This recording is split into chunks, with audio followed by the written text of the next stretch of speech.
Hey there, my name is Lorelei. When I was 16, I fell in love, and it was the most magical thing I've ever experienced in my whole life. But before we continue, please like and subscribe to my channel. Thanks a bunch. His name was Connor, and he was an exchange student. He came all the way from Korea to study here in the States. And guess what? The moment we saw each other, it was like the movie's Love at First Sight. Every single day, seeing him just made everything feel a little brighter, a little more hopeful. Oh, how I yearn for you, darling. My heart feels heavy, almost lost whenever you're not by my side. It's bizarre, just a few moments apart, and already it feels like an endless void of time has passed. You, Connor, your love is a treasure, so profoundly sweet. It's like a burst of flavors. Imagine a cloud of cotton candy, swirled in rich chocolate fudge, and sprinkled with a rainbow of sweetness.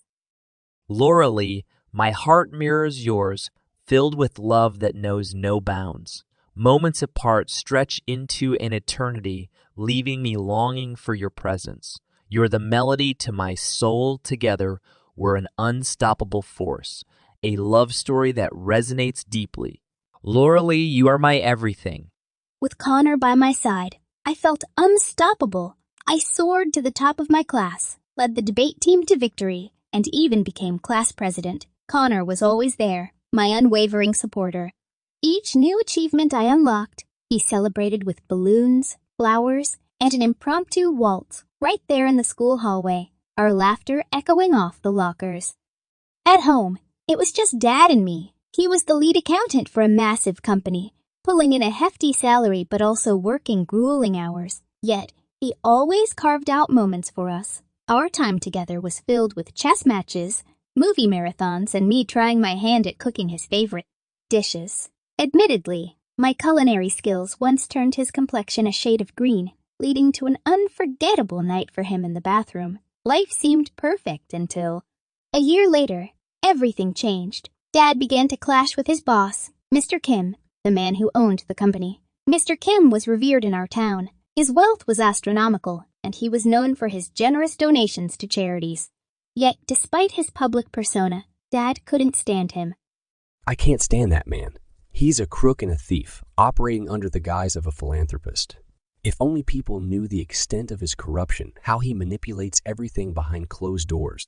Yes, he's a high-profile Korean businessman, lauded for his success and contributions, but it's all a facade. He's even got the police in his pocket to turn a blind eye to his schemes, Dad would say, frustration evident in his voice. I found it hard to believe Mr. Kim, with his charming smile and grand gestures, a corrupt criminal. It seemed so out of character from the man the public adored, yet I had seen the conviction in my dad's eyes. Oh, yeah, I forgot to mention, Connor is Mr. Kim's son. And of course, Dad has no idea he's my boyfriend. It just didn't add up. Connor was nothing short of angelic. How could his father be so corrupt? Sure, Mr. Kim had his moments of arrogance, and it irked me how he always tried to match Connor with the daughters of his wealthy friends. But Connor? He's a billionaire who's never once flaunted his wealth or asked for anything extravagant from me.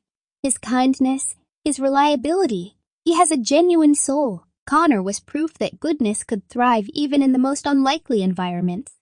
Our relationship was our little secret, with Connor and I pretending to be just friends in front of our dads. One night, Connor even daringly climbed through my bedroom window, just like a scene from a romantic film.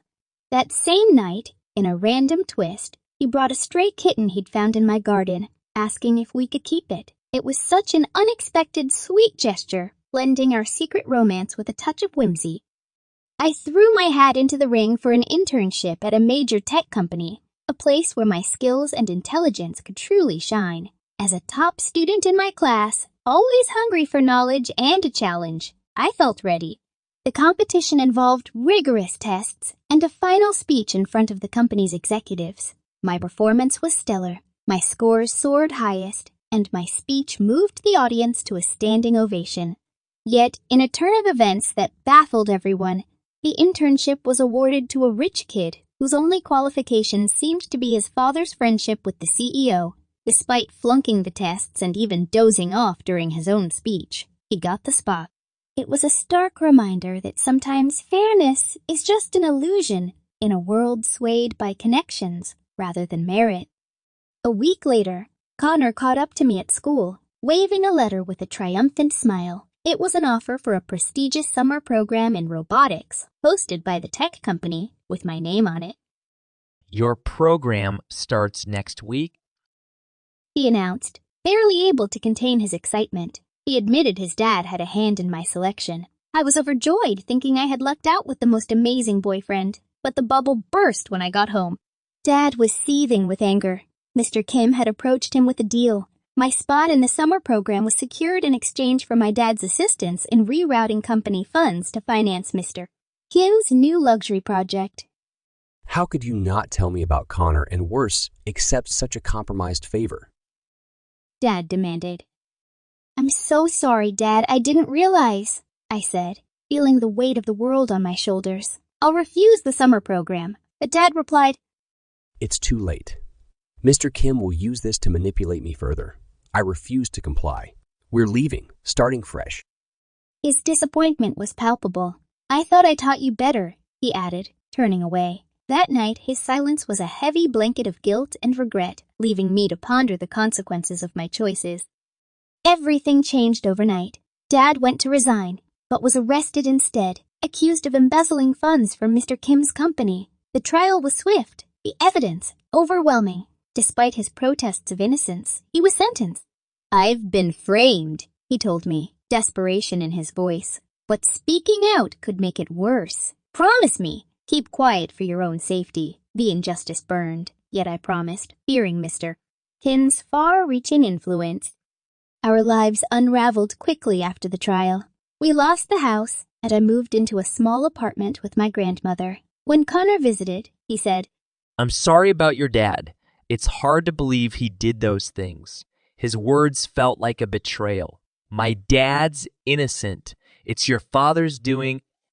I countered, anger rising inside me. Then he dropped the bombshell.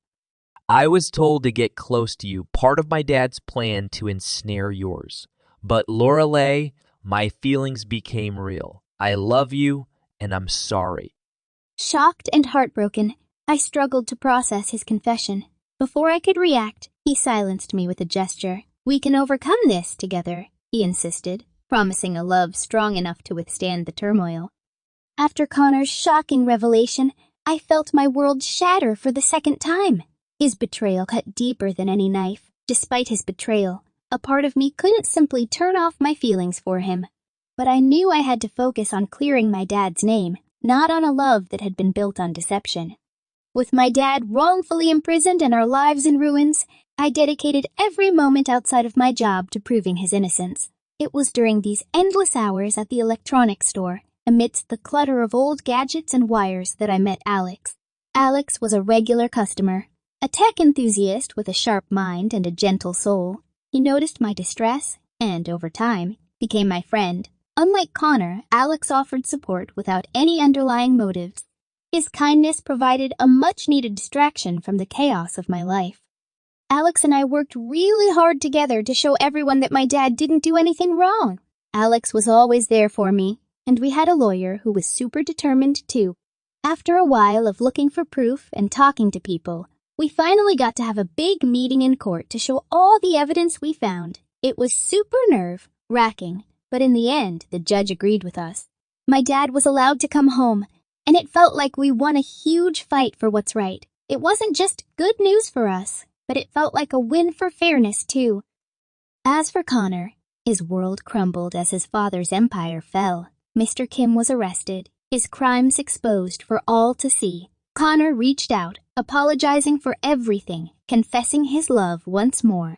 But too much had happened. Too much pain had been caused. I forgave him, but made it clear that what we had was irreparably broken. Connor left town shortly after. A part of my past I chose to leave behind. After everything cooled down, Alex and I started to get really close. We were just friends at first because of everything going on, but then it turned into something more. Alex was there for me through all the tough times, showing me that being kind and loving can really make a difference. Once my dad was out of trouble and people knew we didn't do anything wrong, we all decided to start fresh. Alex, my dad, and I opened up a little shop fixing tech stuff.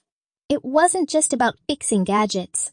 It was about showing everyone that we could bounce back from hard times and come out stronger. Back in high school, with everything settling down, life started to feel normal again. Alex joined me at my school, and having him there made everything a lot better. We were both really happy, hanging out together and spending time with our friends. It was like a fresh start for both of us, and we were enjoying every moment of it, laughing and making new memories. It was nice to have someone like Alex by my side, making the tough times seem not so bad after all. Looking back, everything that happened with Connor and Mr. Kim showed me how complicated people can be, and how strong we really are when we have to deal with tough situations. Thank you so much for watching. I will see you in the next one. Bye!